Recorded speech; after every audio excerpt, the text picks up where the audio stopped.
you have a way to create a diode, and once again, digital electronics. Okay, and last bit of application also related to semiconductor is the field effect transistor. So MOS stands for metal oxide semiconductor, right? FET stands for field effect transistor.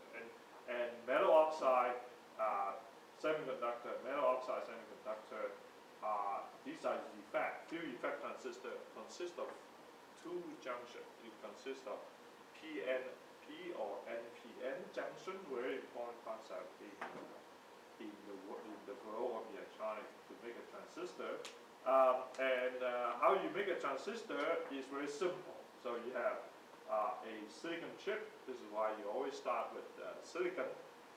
You just selectively dope different regions by lithographic technique. You can blank out certain part of your wafer. You can introduce impurity in selected part of your wafer in a very controlled way.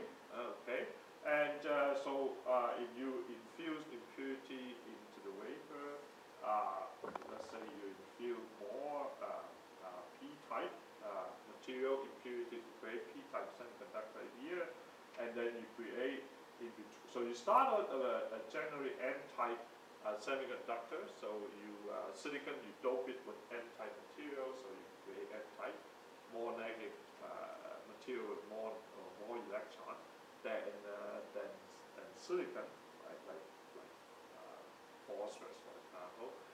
Then you have an N-type silicon, and then from that wafer you can selectively dope region where you would reverse, create a P-type material and dope it with boron, for example.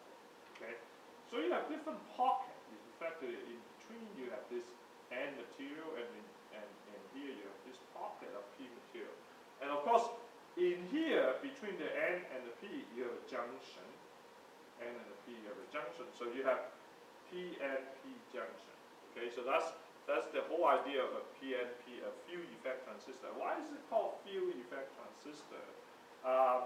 The reason is that, in fact, we know about the barrier, right? This barrier, Schottky barrier, which involves the metal contact in here. So in this case, what we do is that we add free contact material. So you have a source and the drain. Source means that you are allowing the electron to flow from this side to this side. Okay.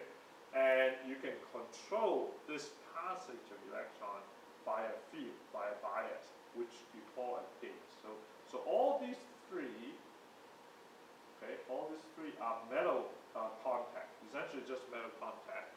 And you can apply a voltage here, effectively, because you can see you have a PN junction here, right? PN junction here. You can apply a potentials to allow things to go through this way or not, right? So in fact, you're using this field, the bias, applied to the gate to control the flow of electrons. Okay, so this is something that you can use. So this is a concept. The Schottky barrier is a concept to use the Schottky barrier and the PN junction that we talk about. You create this transistor, which is a usual device structure that you use in your computers. All this integration, heavy integration, are done in this way. And the way you create these are you're starting with semiconductor, and then you have oxide material between the semiconductor. Here, this is my oxide material, and then you have metal contact, and this is metal contact here. So to create this gate, you have usually you require dielectric, which is the oxide material, so that you can manipulate the field in a controlled way to control the bias, the passage to the electrons. Okay, so those three, I think, are really very significant application of the interface, and in fact, of the surface property because of this bending effect. So here you have interface, not particular, is the surface of one meeting the surface of the other, so that becomes the interface of the two material, and that has significantly changed the world as we see this surface chemistry.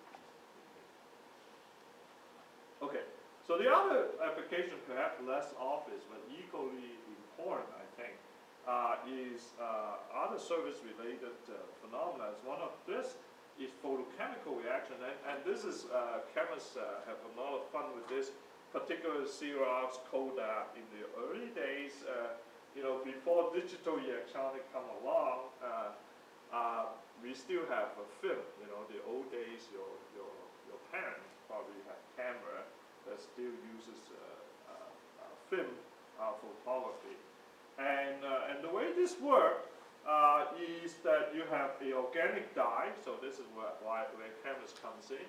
They can build organic molecules, so-called dye molecule. It's a big organic molecule.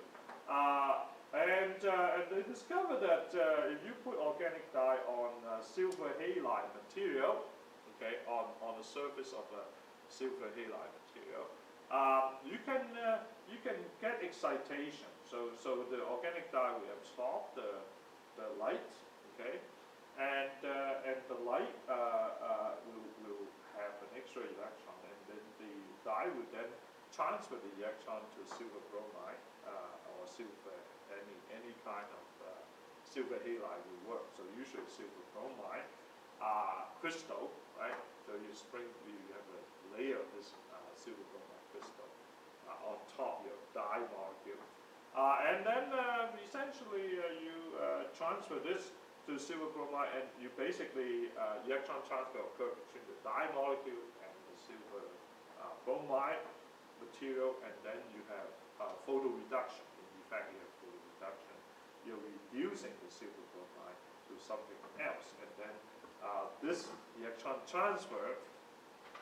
Okay, so the electron transfer is then going to the transfer to the conduction band of the solid silver bromide, and this becomes photoreduced. In fact, it's photoreduced, and this photoreduced silver bromide then acts as a catalytic center that responds to a solvent, usually called a developer. So when you take in the old way of taking photography, you have loaded a film. And this film is usually low. You have to lower your film into the camera very carefully because you don't want to expose the film to light. And you open your shutter, and you got some optics, and you capture the image, and the image effectively exposed onto this film, right, in the dark inside your camera. And what's happening is that you are photo reducing the part with silver bromide in it. The film covered with silver bromide. Okay, and you basically create a chemistry. You've done chemistry on the film, and then you have a photo reduced center, and then you can take this film out in the dark room, right? And then you pass it through a developer, which is a special kind of chemical, which will then reduce, act as a catalytic center for reduction, for reduction by developer, so that you can expose generate the image that way. I think a lot of you are not familiar with film photography. I think most people are using digital camera now, which work on a different principle. But your sunglasses work in a similar way. So sunglasses or photochromic lenses, right? So the people wear sunglasses can change color. How does that work? It's the same way as photography. And so what you have is that your sunglasses trap some dye inside your sunglasses, and so when the light hits sunlight, let's say bright light, you have this excitation process of the dye moving one electron to an excited state, and because this is in contact with your rest of your material inside your sunglasses, there's electron transfer into the conduction band, right? And it changed the color. Okay, so this same idea. Here you have a very small crystal incorporated into your glass, right? And this darkening can be reversible. So the only difference between sunglasses and your film photography. Film photography, once you develop it, is not reversible. Here you don't develop it, so there will be some sort of de-excitation process.